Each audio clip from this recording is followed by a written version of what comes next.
Ladies and gentlemen, welcome to the Chips and Bits podcast. I'm your host, Kenny Myers, and with me, as always, my trusty companion. It's me, Matthew Anderson. It's him, Matthew Anderson. Matthew Anderson, how are you doing today? So far, so good. We're back, our first episode. Huge success. Huge success. We're both retiring, as we always plan to. And so this will be our last episode. Because of the success into the sunset of that single Prince of Persia episode. A game that seems like it sold okay, so it looks like they didn't really listen to us as well as we wanted them to. But I am pretty excited about this one. We played this one during the pandemic. It's going to be a good one, and I think that's a good time to start the theme.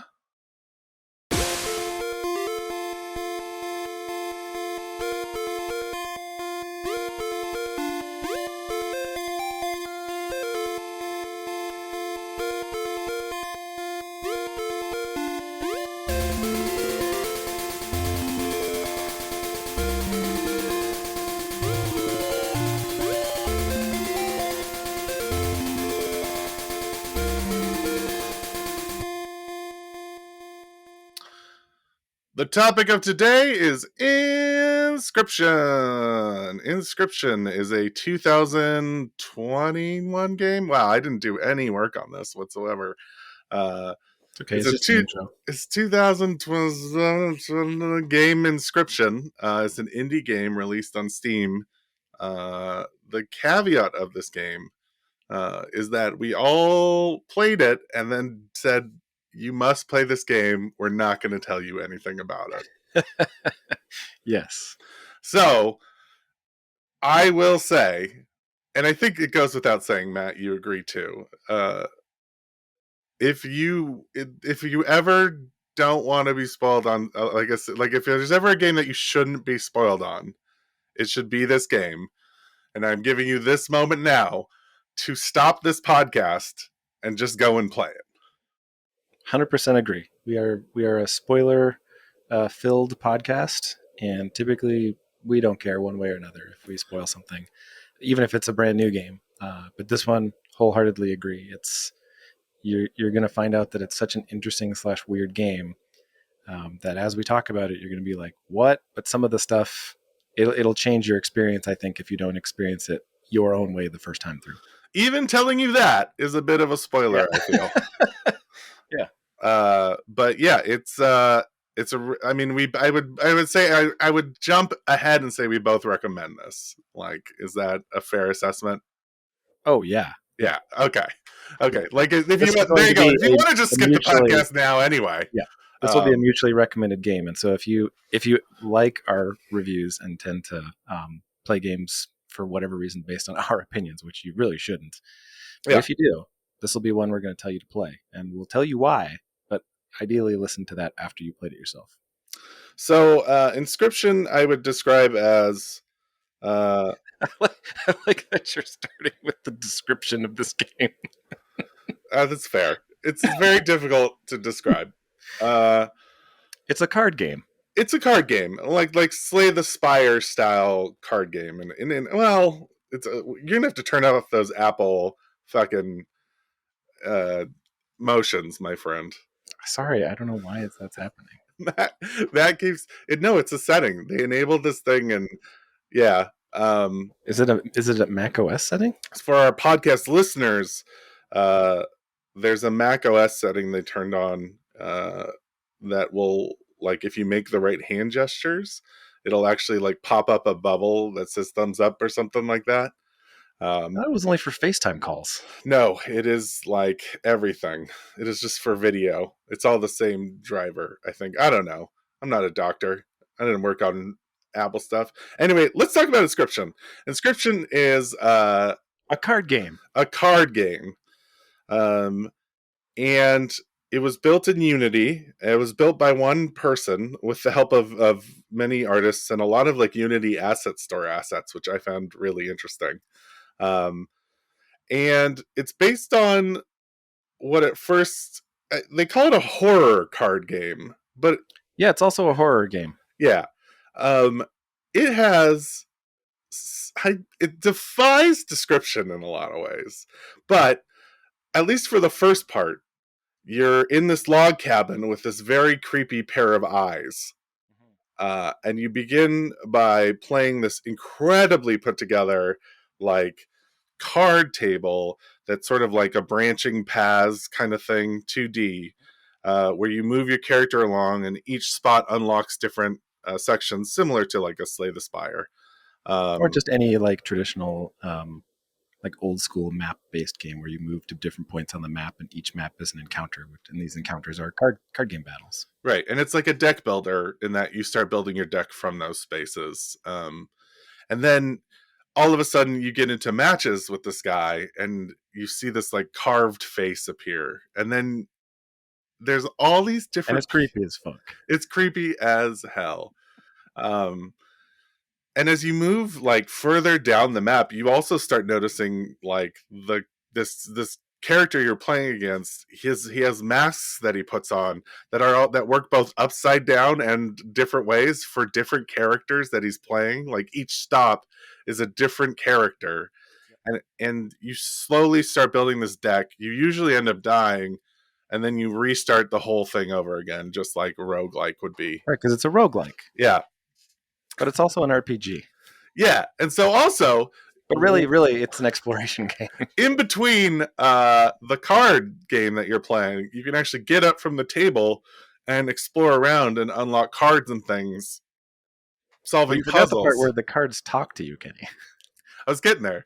Solving puzzles uh, to unlock cards that then talk to you.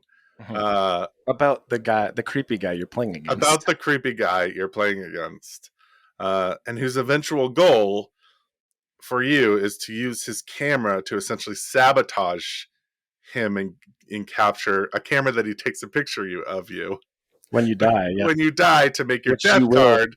everyone, you will die at least once. It would make your death card, which you could use in the next round. Uh, it just feels insane describing this game. I just feel like I'm going fucking mad. Like, So the funny thing is that like we had played this as you described in the intro. We played this years ago, right at the beginning of the pandemic. I feel like, yeah, and I remember us texting back and forth trying to talk about like how would you even like if you wanted to tell someone about this game. And that's when we first originally were like, well, you just wouldn't. You just say play Inscryption. Trust me. Don't look up anything specifically. Do not Google it. Just go to Steam, download it, buy it, and play it.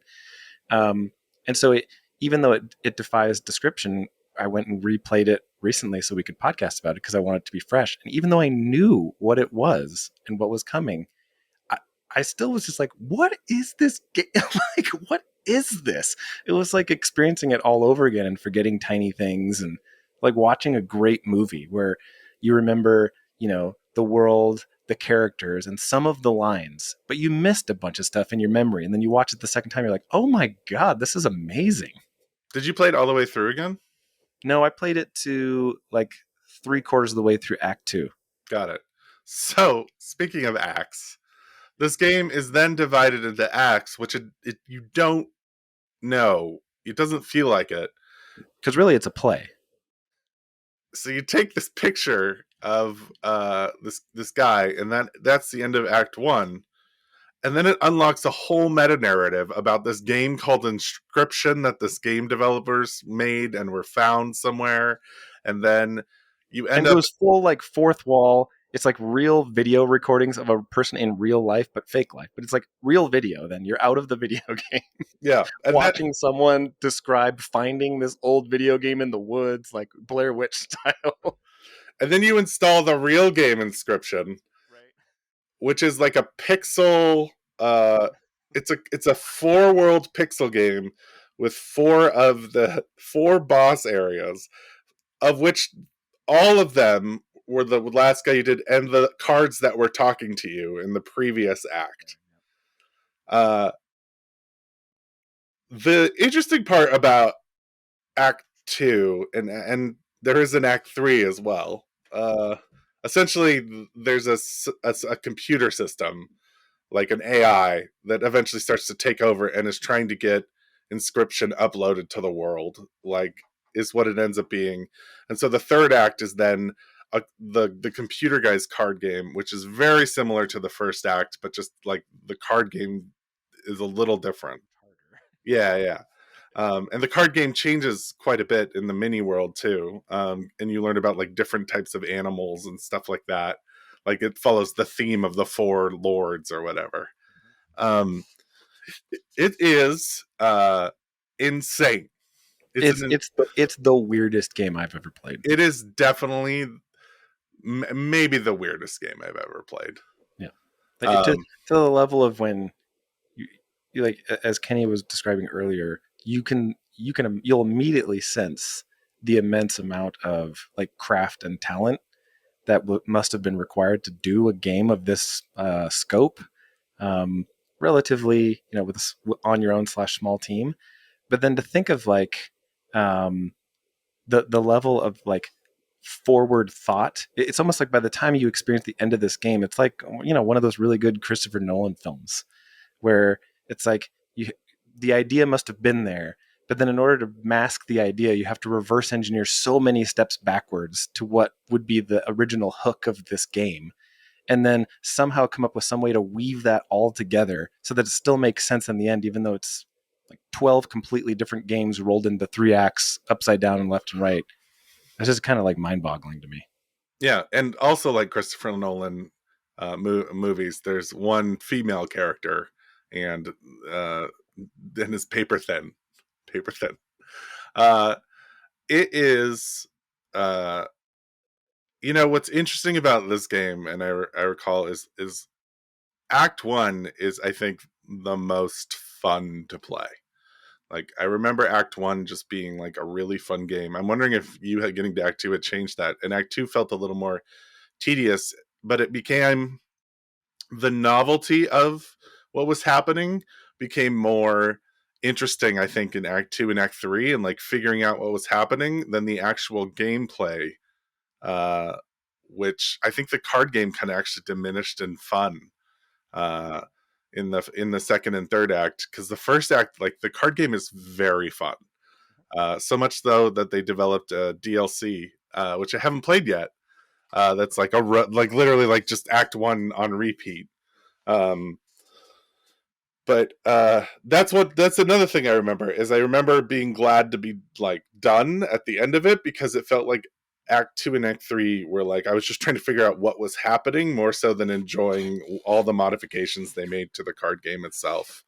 Yeah, I didn't, like I said, I didn't make it all the way back through Act 3, so I only have the fond memory of it. But I think it's a fair assessment. It, like any trilogy, in the second, there's a little bit of sort of like a down period where like the mechanics of this game switch solely from the focus being the card game and the characters inside the card game to it flipping on its head and trying to do this uh, description of then you as the, so it's a little bit more expose and focusing on you, this first person in the game, and the mechanic of getting up and going and doing the exploration and moving around this cabin and finding things in the cabin and then going into this other place.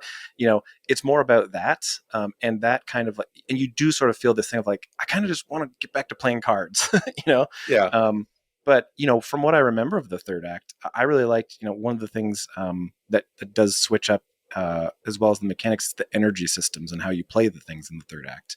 And so it did kind of have this effect of making me feel like, okay, cool, we're finally back to playing cards as the main catalyst for this game. But I don't feel as confident with the mechanics. I have to learn this new energy system, and then the difficulty level ramps up significantly as well. So I remember really liking the third act.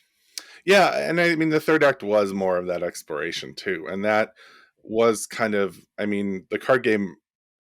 It was fun to walk around and find things or learn things or try things out to explore, like how you could get a different card or change the game. Like one thing I really remember is you unlock a knife at a certain point, Uh-huh. and it just kind of is on the table.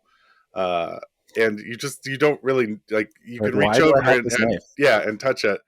And then eventually what you do is you stab yourself in the eye and take out the knife, and then the guy offers you an eyeball, one of which has like a blue power on it that lets you like find more things in the cabin. It's just insane. Right. Like, So, like, if you're listening and you just thought it couldn't get any weirder, there's a perfect example of just something we could have even forgotten to talk about in this podcast. It just comes out of nowhere and it just keeps making this game seem even more unreal than it was when you were first playing it.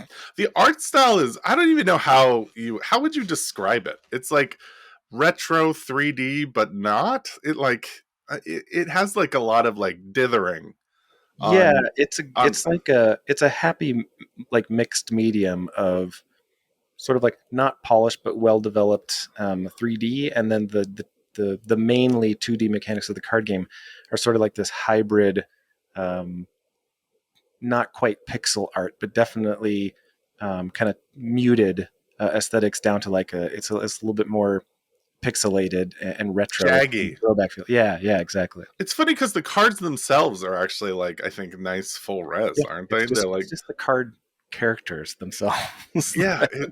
Oh, and when It's they start interesting. talking, the animation, like I can imagine the And the amount dialogue. of, Like yeah. I've forgotten how clever and hilarious the cards Oh, the all cards know when they about each talk are other. so funny. The cards all know about each other, Yeah. so it's like they talk about each other, and then they say really funny things. Like you'll be looking at the board and be like, "Oh, this is a great play," and you'll take one of those characters and you'll put the card down, and then the card text will change to say, "Are you sure?" or like, "No, don't put me here," and then I you're think like, it's "Wait, like but "Don't kill me this round" is another one that shows up once. Yeah, yeah, not again." Like they just say all this funny, clever stuff because they also have their own, self awareness of what they are and what you're doing with them. And sometimes they want to help you, and other times they're like, "Don't make me a part of it right now. I'm kind of like tired." So yeah, it's very clever. yeah. Sometimes they'll ask you to kill them this round or like put them out Yeah, this round put too. me here, like put me on this spot, like yeah, put me in, coach, and then they'll Yeah. like take one for the team, kind of. Uh, I forget what the change in the second act, what the card game changes to. What do you mean? It's just the same. It changes a little bit though. Per, it's like the enemies you fight are different though, right? In each given Yeah, area. the enemies are different, and then also you have your you get the stake, that the eyeball mechanic, and you have your card, your cards that you're playing, that are your death cards. There's the hammer that comes into play in the third act too. I'm trying to remember what the hammer does, but they foreshadow it in the beginning because it's in the lodge originally. And all the while, every time you sort of get through one of these areas, you unlock this weird fucking story Yeah, that there was the also an video, yeah, the arc real video. for. There was also like an augmented reality game for this game where people could find a real thing. Yeah. I just looked up how to solve it. To be honest, I was like, no, that sounds like fun for those people. Um, but essentially, just playing like it's like the developer was playing like a 4D chess, like Yeah, yeah, of like game the way to development, describe it. Yeah, and it's so weird because it combines so many ideas. Like it feels like it should not work well at all. and or one or any of them should be poorly implemented or just not good. Yeah, but But yeah, they all work. it just gels. It just is so weird, and it works so perfectly. Um, and it's so hard to describe. It really is. It's very hard to But describe. Matt, tell us more about what you liked about Inscryption. Uh, Besides the things we mentioned, I mean, there's definitely something to be said for. We haven't really struck yet on the mood, or I guess the vibe of this game. Mm-hmm. That also arguably has three acts to it. Um, I would say definitely. yeah, and each of them are just really great. The creepiness of the first one is the best. Um, but this whole notion that you heard Kenny allude to, that this character that you're playing against that keeps switching the masks, they're all you only play against this creepy dude. But the creepy dude is also all the other characters. So if you have these random encounters with a shop owner or a group of people to upgrade your cards, they like take their mask off and put a different mask on, and then there's Yeah. this other creepy character, and so they're also the bosses, like the mini bosses and then the final boss, and each of those is unique and creepy. Like there's the fisherman. He's like puts this like gross fisherman face on, and then he's got a hook, and he hooks your card. I mean, it's just everything about the vibe and feel of this game goes up and down and changes like different parts of the story, and it's just so good. Like It's well written, it's well designed, and all of them somehow thematically fit into this thing that we can barely eloquently describe. So that was really cool. The music and the sounds are just so good. Like even the tutorial. When I played it again the second time, boot it up, and you're pressing A to go through the things. You're reading the subtext, the instruction text, and every time you press it, it's just like whoa, whoa. Like it's got this weird, Yeah. whoa, like it's so creepy and weird, and everything about it just fits. So that was great. It also starts out. It doesn't start. You start to the one of the funny things it does is when you load the game for the first time, the new game button doesn't work. Just the continue button. So like it does these subtle little like play on what you expect. Yep. I also like that. It doesn't. There's some things about it where it doesn't hold your hand to make you feel as though it's to your detriment. You can't really mess up, but it really does do a good job of making you feel weight in these decisions that you make. Like which card, there's a mechanic where you can merge cards, for example. Yeah. It doesn't tell you that you're doing that the first time you do it. It doesn't even tell you how you're merging them or what's going to be the end result. And so you wind up the first couple of times you do it, like losing one of your cards and feeling like, oh crap, did I just mess up? I can't go back. So like, did I Yeah. lose something that I really wanted? I have a powerful card. Seems like a good decision, but you don't really know. And so more spoiler, like you can't really make a huge mistake and cost yourself the game, but it does make you feel like, oh, maybe I missed out on something. And then you learn the mechanics through that trial and error system. And I think that's really cool too, because there are many mechanics in this game where it just shows you a slate and you're like, what the fuck am I looking at? What is this? Or like little And paper cutout yeah, and just like, what do you want to hunters do? Pick a like card. in a Like, circle. Yeah. yeah. Yeah, they're just like, here, pick a card. You're like, but what's going to happen to my card? You took one last time. Like, what's going to happen? And then sometimes it takes your card. Like, Yeah, it doesn't. That's actually something it does really well.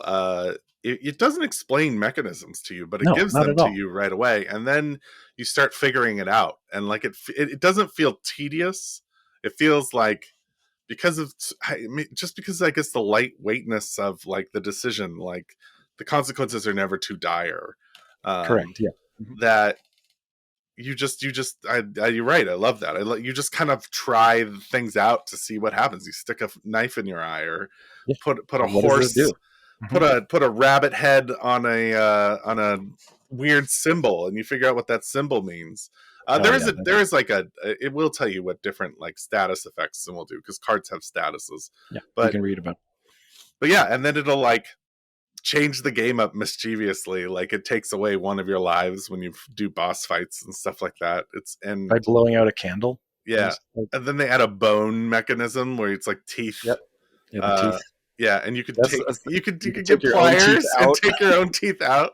if That's you want really to good. pay, and you don't have enough. You can grab pliers from the table, Yeah. pull one of your own teeth out, and pay the Yeah, player. I mean, it's really strange, man. It's really strange. it's so good and highly recommended by both of us. It really came by storm through uh the Chips and Bits nerds group. A bunch of friends of ours, we all just sort of played it, came at the right time. um and really kind of, I think, was at the forefront of this like new wave of cool like deck building games that have been shown up with the roguelite stuff. So um and it's not even that's not even like there's a small part of the game. Yeah, I mean, we're like, we are not. We've talked a lot, but I still feel like there's literally no way for us to do the description of this game. I mean, Just it's easy to spend a lot of time in the first act because that's actually where you spend the most of the time, I feel like. And we yeah, spend and a it's lot of where time. you learn the most of the mechanics that really are going to propel you through the rest of the game, anyways. Yeah. And so It's the like meat the and second potato. act and third act are really just extensions of that. And by then I think like you're just kind of you just kind of run through it a lot quicker. Yeah. um Speaking of which, a mechanic that I had completely forgotten about, that I remembered playing it the second time through and was like, wow, I don't remember this being in here, and I really greatly appreciate it, is the creepy dude has a concede mechanic, and I'd just forgotten about it. And so the second time through, again, even though I had forgotten some things, like what happens when I give them my card, I can't remember, but I remembered how to play the game to like at a base. And so the first couple of levels and through the first boss, I was doing much better. than the first time I had played this game. And several times, I've just like, I'd lay some stuff down on the board, and the guy was like, I give up. And you just move through. It's just like a free coast through the level. He just gives up and passes you through. And I'm like, that is such a cool mechanic. Yeah. That it like really makes it feel like it's like when you concede in chess, right? It's like if someone looks at the board and they're like, I can't win. Yeah. They don't make you play through the rest of it and just like slog through it. He just gives you a free pass. No, it's great. It's really just a stunning achievement and a great indie game. It's exactly what you want, like an indie game, like a weird experimental indie movie to be, where you're just like, I don't know what this is gonna be, and then you go along for a ride and you're like everywhere, like everything everywhere all at once, right? It's like kind of like a similar idea. It's just like, what is going on with this world? But you're just totally into what's going on, and I think it was a great game. I think everyone should at least experience it.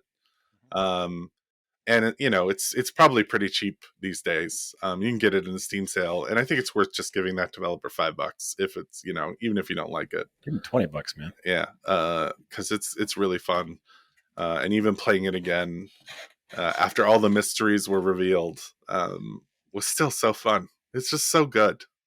Except, did you play this the second time through on your Steam Deck too? Yes, I did. Okay, I did as well. We have Steam Decks now. That's new in the podcast. It is new, yes. Man, playing the card game on Steam Deck is so good. Like playing the card game is amazing. Oh yeah, he got that. They got that down. Yeah. The other stuff though, not as amazing. Like the getting up from the table and walking around. I had to keep like cranking the brightness up and doing like manual screen zoom because I was like, is there something here? I can't really see the wall over there. It's kind of dark. Like there's one in particular. There's like a clock in there and a couple of like passcodes and thing where you have to like unscrew something out of a wall. And it's like you can't even. I could barely see the screw sometimes. So I had a little bit of like I probably wouldn't play those parts, especially a lot of Act 2. It wasn't as enjoyable on the Steam Deck. But interesting. The rest of it was super good. Well, the Steam Deck came after it, so we got to give it the benefit of the doubt. I'm just clarifying. If there's anybody else out there that wants to play a card game on their Steam Deck, I think it's on Switch too. So I think I should be able to Google these things really quick. 2021. Was that when it came out? Yes. Yeah. I mean, Matt, yeah, it's on Switch. Highly recommended. Yep. Both of us. 2 thumbs up. I think that's a good time to call it, Matt. I think it's a good time to say you're trying to do why it's not working. Man, the people who listen to this podcast have no idea what you're doing. You have I'm to just remember making funny hand signals and gestures and face things. He is. He's now he's stripping down. Oh God, Matt, why are you doing that? You gotta come watch YouTube, man. Very inappropriate. And with that inappropriate note, this has been the Chips and Bits podcast. Inscryption gets a huge 2 bubble thumbs up from us. Gets a chips and a bits. Gets a chips and a bits. The full tamale. With you is me, myself, Kenny Myers, and nice Matthew Anderson. My beautiful partner, Matthew Anderson. I was going to lead to you if you would give me some moments. Yeah. All right. I don't have time for this, Kenny. Let's play that theme again, huh?